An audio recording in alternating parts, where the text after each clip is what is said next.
My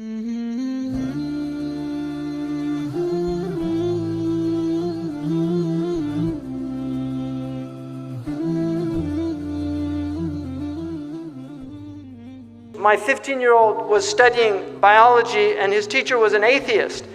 And he came and told me that he was studying biology and he said that his teacher said that we can explain life without God. And I said that biologists should not interfere with cosmology. A biologist should stay in biology and not start talking about cosmology, because that's another science, cosmology. And it reminded me of the joke about the biologists that meet God, and God asked them what they're up to, and they said, well, we've gotten rid of you. And God asked the biologists, how did you get rid of me? And they said, well, we can explain how we got here without you. And he said, well, how would you do that? They said, well, first we take some cosmic dust. And God says, no, wait a second, get your own dust. Right? You see, because where did it all start?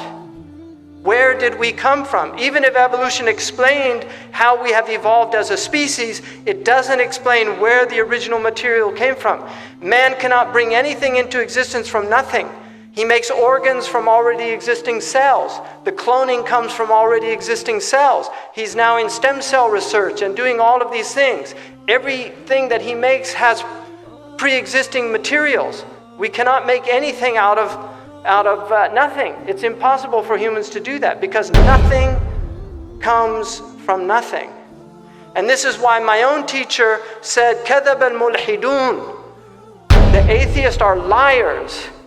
الْعَدْمُ لَا يُوجِدُ الْوُجُودِ.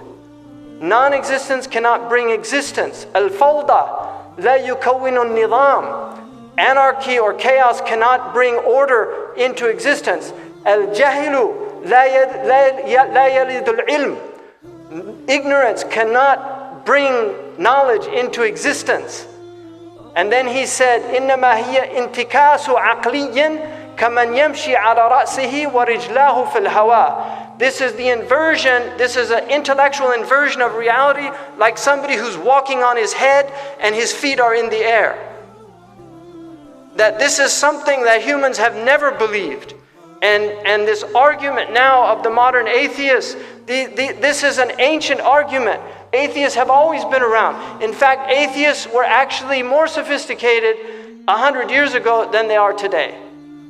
And this is the truth, because 100 years ago they were well versed in philology, like Nietzsche. They were well versed in, they were profound philosophers. Even at the time of Socrates, there were atheists.